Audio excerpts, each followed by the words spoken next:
Well, I'm David Brady, and I've had a life in the arts pretty much my whole life. I'm in my mid 60s, and I haven't had the typical artist life in the sense I've been around it and doing lots of things while I had regular jobs, but I've been creative all my life. I was a musician in high school and kind of thought that that's what I was going to do. And then I kind of switched over to the visual arts mainly because I could do it alone. I was in bands, and at the time it was too many issues. And so I went off and started doing that with no direction, totally lost. Really didn't go to art school. Um, and then sort of let it go by the wayside in my 20s when a career seemed to be creating my identity. And hey, I want some car and a thing. And so I did that, and then later walked away from it and dove right into painting in my 30s and quickly went through all my savings and everything, even my car, and was living in a way that I think other people thought something wrong happened because I had a great job and all that. And then it looked like I kind of lost my way, but I was just trying to find where my voice was. And I was good at creating realistic things with ball, and they sold well, but I just didn't feel connected to my work. And my mom used to always say, what you do has to help other people. So we used to go to rest homes and sing, and it was always uncomfortable as a kid to go help old people, but I don't know, that stuck with me.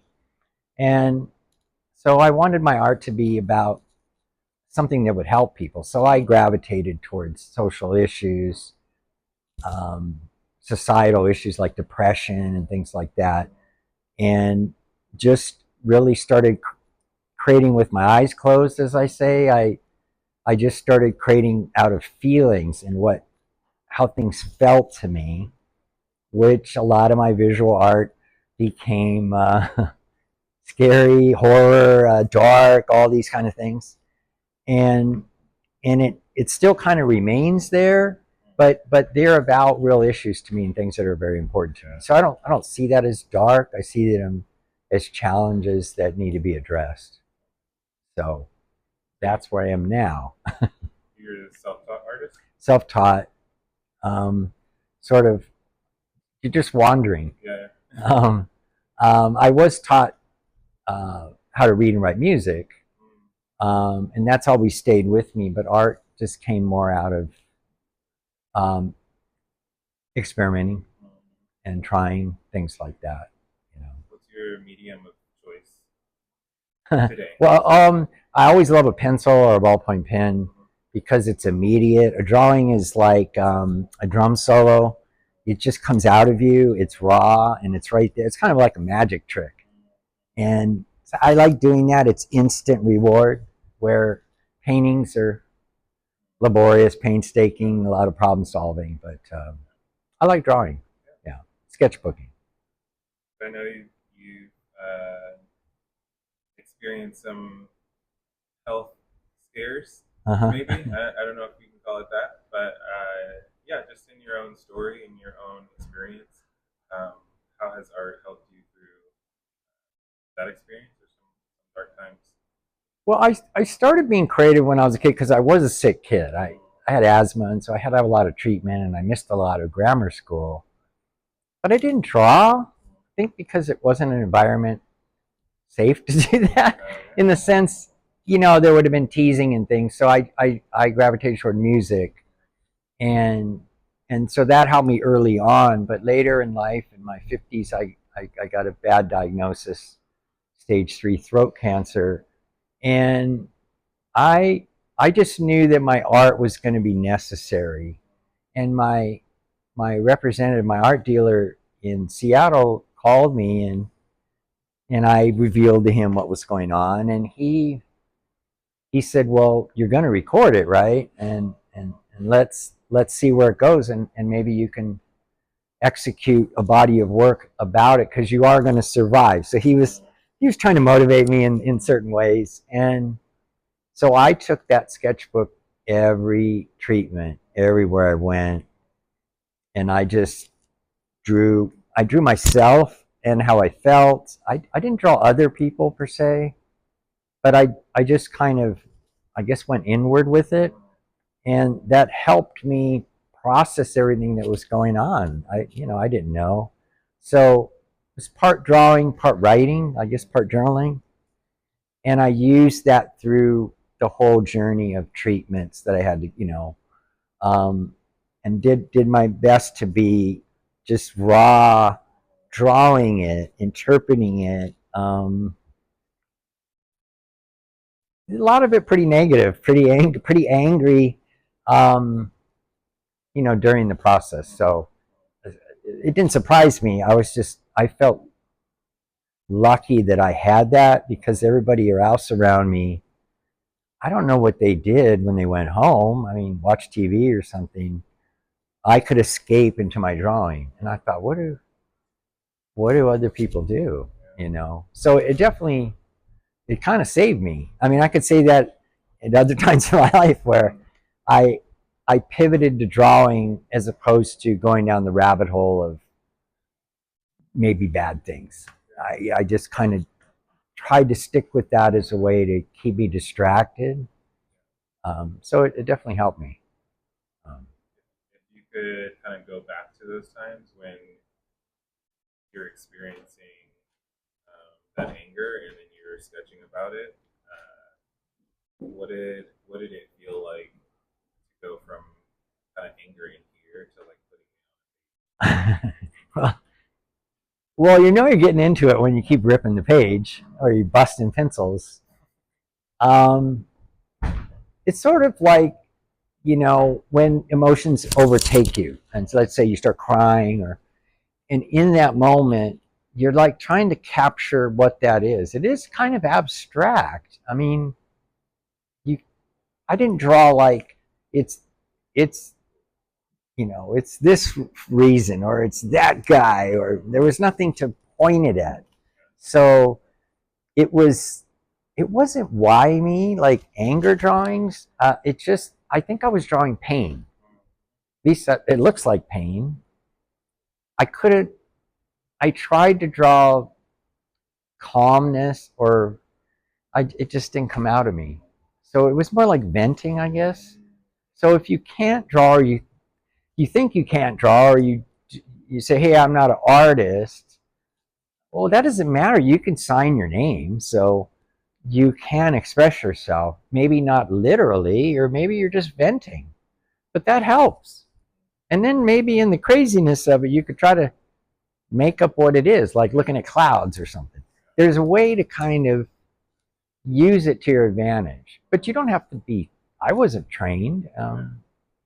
You know, I just look out and try to interpret things.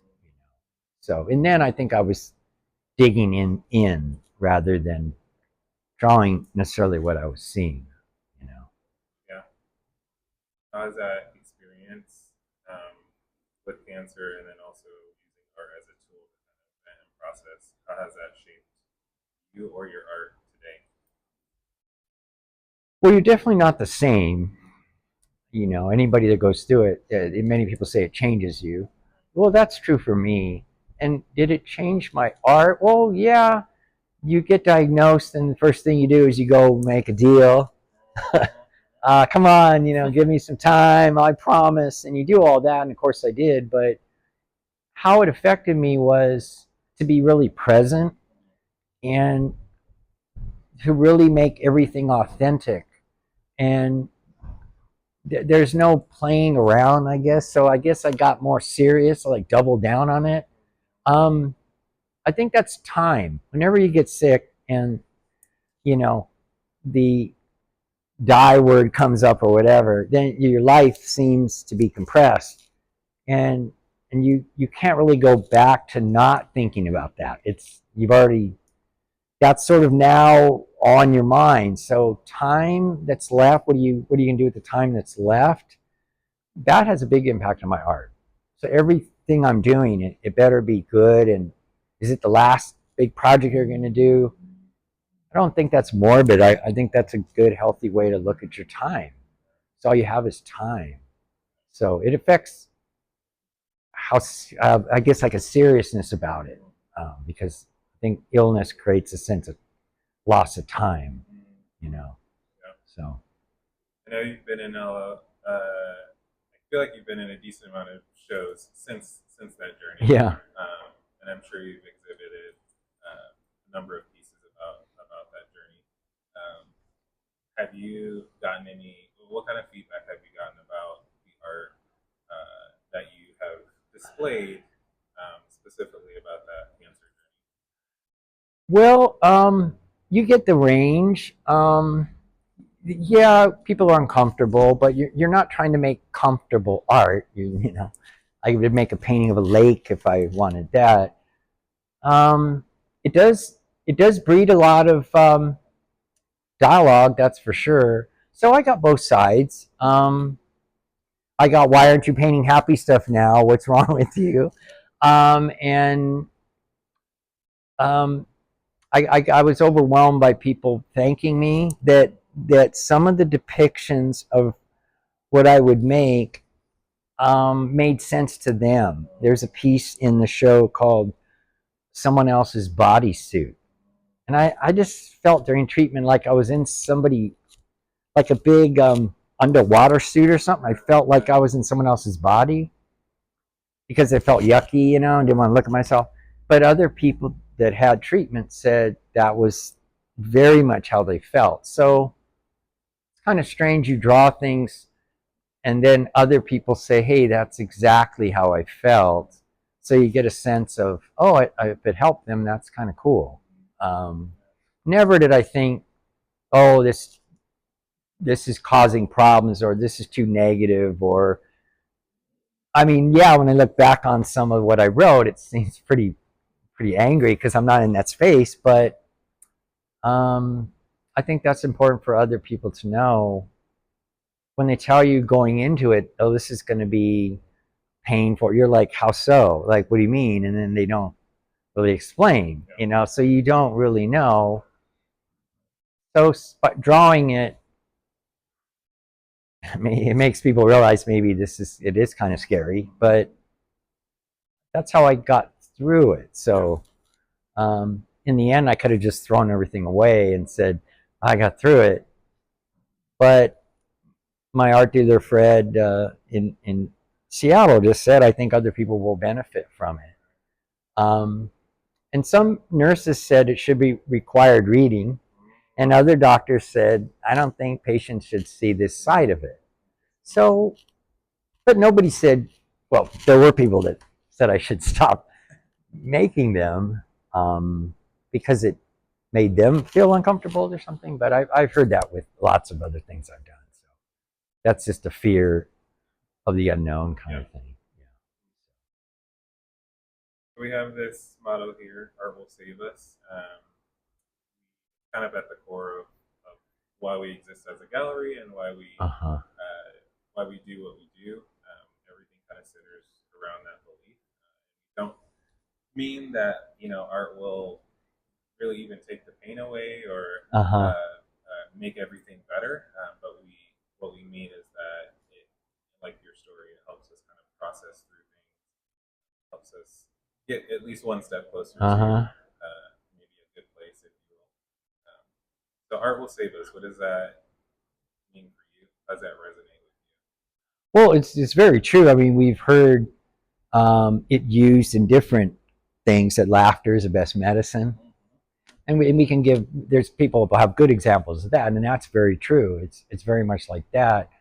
It saved me literally in other situations in my life where life was really bad, and I kind of drew my way out of it. Um, and also, I just saw something recent. They were interviewing Bill Murray, the actor, and he said that a painting saved his life. And it's on YouTube. You can look, and he's in a bad state in the painting, and he connected to it, and it woke him up. And so I think it's created purpose for me. And I'm 96 sketchbooks in, and I look at that and that I could say that stack of books, and there will probably be some here, that saved me in the sense that it kept me kind of together when other things that I could count on weren't there.